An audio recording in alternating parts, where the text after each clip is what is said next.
A paz do Senhor Jesus.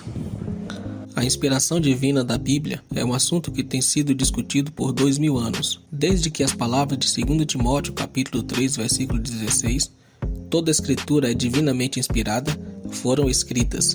Quando abrimos a Bíblia, podemos ter certeza de que o que estamos lendo foi soprado por Deus. Mas nem todos creem assim, e muitos que também dizem crer não sabem ao certo como responder aos que lhe procuram indagando sobre tal tema. Por isso, na aula de hoje, vamos estudar sobre a doutrina da inspiração bíblica. A definição.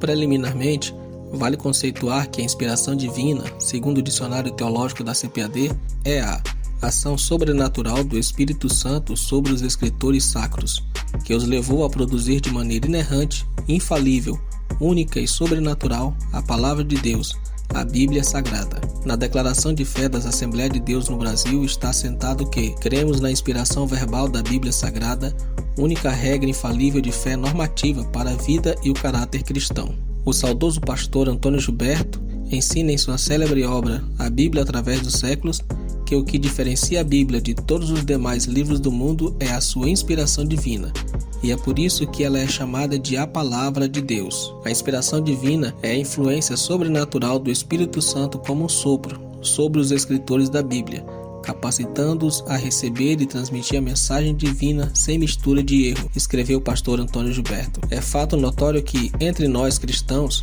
não existe nenhuma dúvida quanto à inspiração da Bíblia. Fundamentamos especialmente essa crença tomando como base 2 Timóteo capítulo 3, versículo 16, onde Paulo escreveu que toda a escritura é divinamente inspirada. Literalmente, é dada pelo sopro de Deus. E também quando Pedro escreveu em sua segunda carta, capítulo 1, versículo 21, que a profecia não foi antigamente produzida por vontade de homem algum, mas os homens santos de Deus falaram inspirado pelo Espírito Santo. John Webster, teólogo inglês, define a inspiração como a influência sobrenatural do Espírito de Deus sobre a mente humana, pela qual os profetas, apóstolos e escritores sacros foram habilitados para exporem a verdade divina sem nenhuma mistura de erro. O excelente teólogo reformado Louis Berkhof afirmou que o Espírito Santo inspirou a Escritura e deste modo trouxe aos homens a revelação especial de Deus, o conhecimento da obra de redenção que há em Cristo Jesus. Ainda segundo o Dr. Galsen, é o poder inexplicável que o Espírito Divino exerce sobre os autores das Escrituras, em guiá-los até mesmo no emprego correto das palavras e em preservá-los de todo erro, bem como de qualquer omissão. Erros a serem evitados. A doutrina da inspiração, como apresentada na palavra, é relativamente simples, mas o surgimento de ideias errôneas criou a necessidade de proteger a doutrina certa com definições completas e detalhadas. Contra certas teorias, o teólogo Meyer Pearman fez questão de destacar em sua obra Conhecendo as Doutrinas da Bíblia os seguintes pontos sobre a doutrina da inspiração. Primeiro, a inspiração é divina e não apenas humana. Meyer Pearman diz que o modernista identifica a inspiração das Escrituras Sagradas com o mesmo esclarecimento espiritual e sabedoria de que foram dotados tais homens como Platão, Sócrates, Shakespeare e outros gênios do mundo literário, filosófico e religioso. A inspiração dessa forma seria considerada apenas uma coisa puramente natural. Essa teoria rouba a palavra inspiração todo o seu significado e não combina, em absoluto, com o caráter sobrenatural e único da Bíblia.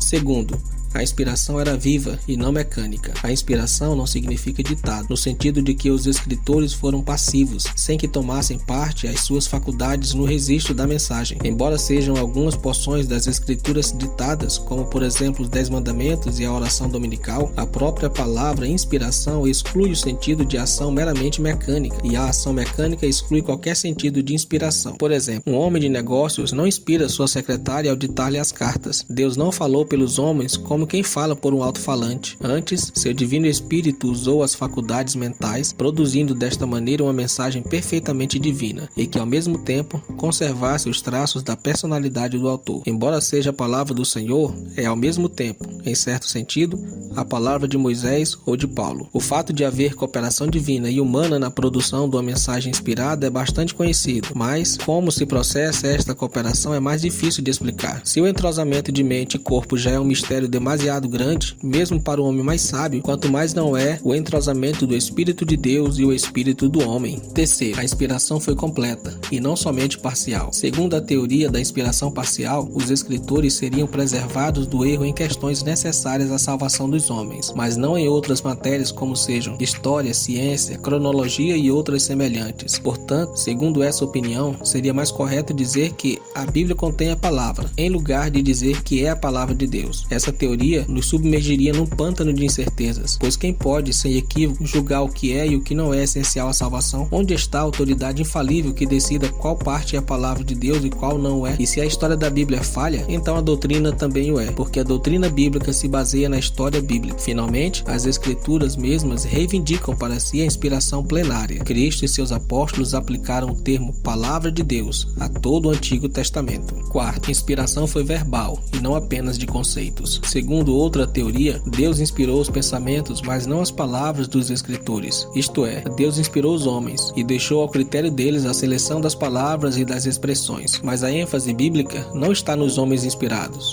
mas sim nas palavras inspiradas. Vale ressaltar que, conforme a lição, a inspiração verbal é chamada assim porque Deus soprou nos escritores sagrados aquilo que deveria ser escrito. Importante ainda destacar que o pastor Douglas Batista diz que essa ação divina foi tão intensa que todas as palavras registradas na Bíblia eram exatamente as que Deus queria ver empregadas nas Escrituras. Antes de partirmos para o encerramento do nosso estudo, gostaria de pedir que, se você está gostando deste vídeo, dê o seu like agora, também o seu comentário. E se quiser também receber as informações das nossas aulas e estudos, se inscreva no canal. Agora vamos ao último ponto de nosso estudo. As Escrituras reivindicam sua inspiração. Ponto 1. O Antigo Testamento. O Antigo Testamento declara-se escrito sob uma inspiração especial de Deus. A expressão "e Deus disse", ou equivalente, é usada mais de 2.600 vezes. A história, a lei, os salmos e as profecias são declarados escritos por homens sob inspiração especial de Deus. Cristo mesmo sancionou o Antigo Testamento, citou e viveu em harmonia com os seus ensinos. Ele aprovou a sua veracidade e autoridade, e o mesmo fizeram os apóstolos. 2. O Novo Testamento. O Novo Testamento também afirma ter uma inspiração semelhante? Quanto à inspiração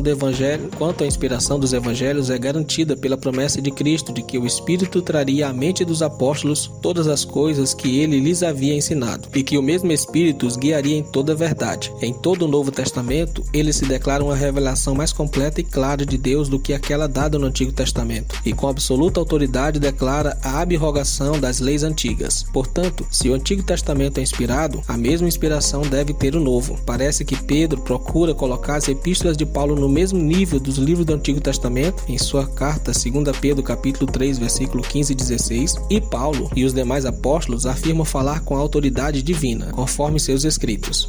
Conclusão. Bem, meus irmãos, chegamos ao fim do nosso estudo sobre a inspiração divina da Bíblia e esperamos ter contribuído um pouco para uma melhor compreensão do tema. Por tudo quanto exposto, pode-se concluir que devemos receber a Bíblia com reverência, sinceridade e alegria como a mensagem inspirada de Deus para nós hoje. Vamos ler, estudar, acreditar e obedecer. Quanto mais nos aprofundamos na Bíblia com corações e mentes abertos, mais ela transformará nosso pensamento e nossa vida em conformidade com Cristo. Fiquem com Deus e até a nossa próxima aula, em nome de Jesus.